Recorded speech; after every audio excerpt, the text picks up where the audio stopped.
Hola, ¿qué tal? Buenas tardes. En esta ocasión vamos a hablar de otra bacteria más, Gardnerella vaginalis.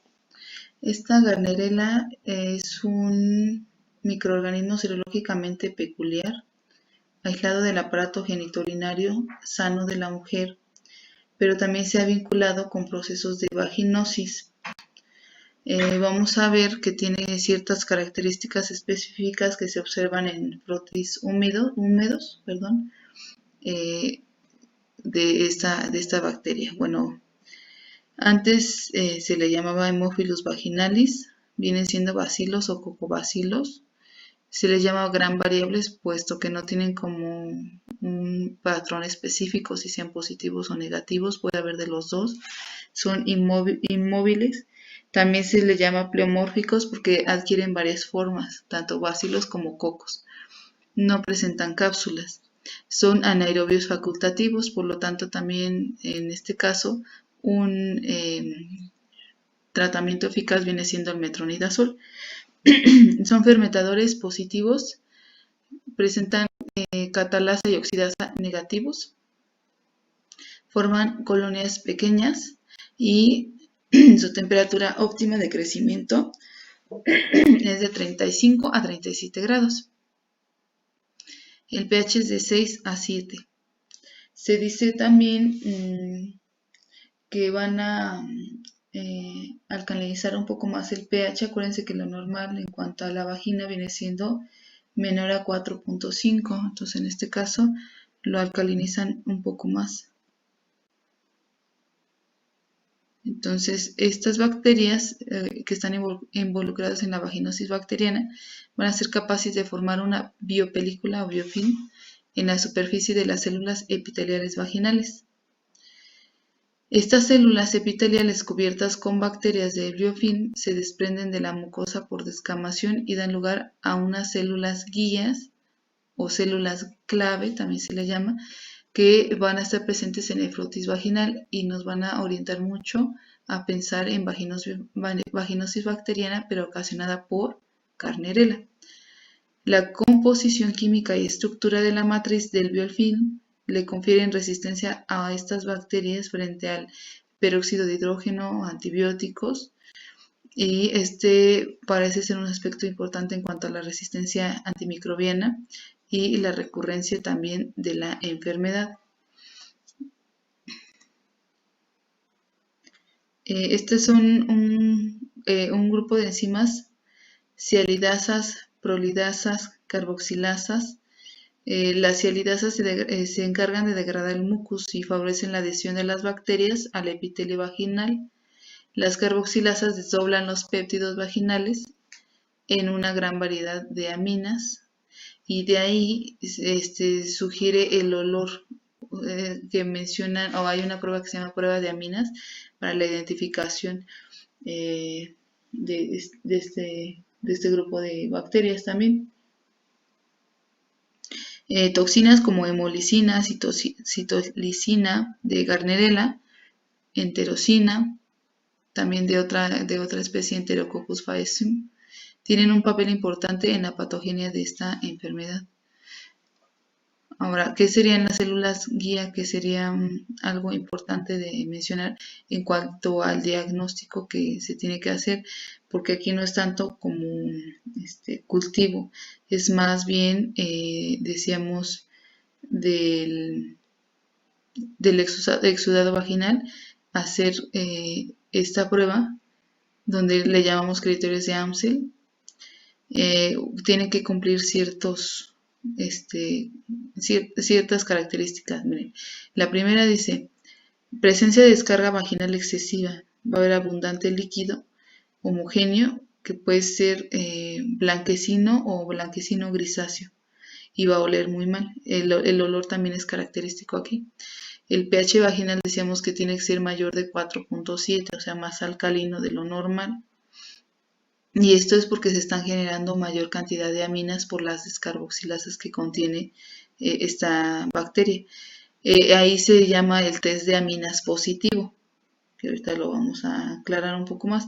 Hay presencia de células guía, son las células guías, es la imagen que se ve ahí en la izquierda de la diapositiva, son células epiteliales, pero que van a tener muchos cocobacilos, acuérdense que son pleomórficos, cocos y bacilos, adheridos a las células. Ausencia de lactobacilos, porque los lactobacilos son, digamos, parte de la flora normal de la vagina de la mujer y mantienen el pH ácido como debe ser. Y por lo general no hay datos clínicos de inflamación. Y esos serían los criterios de Amsel que tendría que cumplir la mujer para diagnosticar, ¿no?, este tipo de padecimiento. Para ser indicativas de vaginosis bacteriana, más del 20% de las células epiteliales de la preparación tienen que ser de este tipo, células guía o células clave. Entonces vamos a encontrar vaginosis, abscesos vaginales, puede haber infecciones urinarias, septicemias posparto, endocarditis, ya es cosas más raras, pero puede ocasionarlo como parte de la secuela, abscesos hepáticos o abscesos de orofaringe. ¿Cuáles serían los factores de riesgo en pacientes para contraer este tipo de vaginosis? Uno sería duchas vaginales y coito frecuente. Las duchas porque suelen modificar el pH de la vagina y hacerlo más propenso, ¿no?, a la infección. Múltiples parejas sexuales, que está relacionado con coito frecuente. Uso de hormonales orales, antibióticos, diabetes, embarazos o visitas frecuentes al ginecólogo ya son factores de riesgo para encontrar este tipo de problema. Bueno, también contacto directo con secreciones infectadas, por ejemplo, un paciente inmunosuprimido, empleo de duchas vaginales, porque alcaliniza la vagina y si es frecuente, pues desencadena un trastorno de la flora vaginal normal, porque la está modificando, está disminuyendo la flora normal que serían los lactobacilos, por ejemplo, y va a ser más propensa a la mujer. Entre los factores predisponentes se encuentra el empleo de hormonas orales también y antibióticos que también van a modificar el pH de la flora vaginal porque disminuye igual la concentración de lactobacilos y otros miembros de la flora normal. Eso también va a hacer que proliferen hongos como la cándida, ¿no? El embarazo y diabetes se acompañan de una disminución cuantitativa de inmunidad por células, lo que ocasiona una incidencia más elevada también de este tipo de vaginosis. El diagnóstico, decíamos que uno es prueba de aminas positiva que venían en los criterios que mencionábamos para diagnóstico y eso significa un olor a pescado que va a surgir o se va a intensificar cuando añadamos una gota de hidróxido de potasio a una gota de la secreción porque se están formando precisamente esas aminas, ¿no? Examen directo. También aquí hay que encontrar, decíamos, más del 20% de las células clave o guía.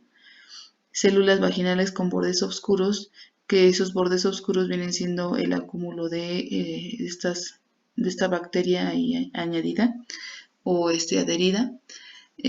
Cultivos en agar, chocolate y otros medios se pueden utilizar. Después de 48 horas se forman colonias muy pequeñas, redondeadas de hemólisis o beta hemolíticas. También puede buscarse, ¿no?, la existencia de otras enfermedades de transmisión sexual como tricomonas, gonococos o clamidias. Entonces, en conclusión, el diagnóstico del exudado vaginal se hace tanto un estudio bacterioscópico, o sea, observar las células clave y el cultivo para confirmar que sea la bacteria. Y también se suele ocupar la tinción de Gram, ¿no?, más que el cultivo. O sea, el cultivo, les decía, no es tan, sí se puede hacer, pero no es tan común que se haga para este tipo de diagnóstico. Basta con las células clave, ¿no?, o guía, y también con la prueba de aminas. Es como más frecuente ese tipo de pruebas. Y bueno, el tratamiento, decíamos que como es un anaerobio, es común que se administre metronidazol, una tableta cada 8 horas por 7 días a la pareja o clindamicina oral por 7 días también. Metronidazol también puede aplicarse una dosis de 500 miligramos, una tableta vaginal cada 12 horas por 7 días y clindamicina en crema 2 veces al día por 7 días.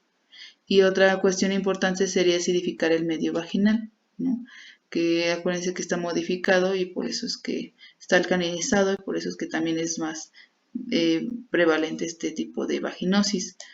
Puede usarse también ampicilina y cefalosporinas, entre otras cosas. Eh, y bueno, y ya.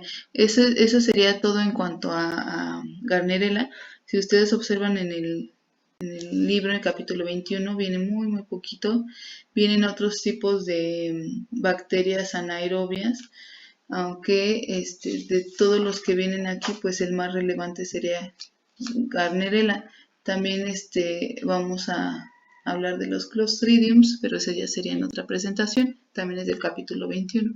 Entonces, hasta aquí le dejaríamos con Gardnerella. Espero que haya quedado un poquito más claro y ya nos vemos con sus dudas en la clase. Muchas gracias.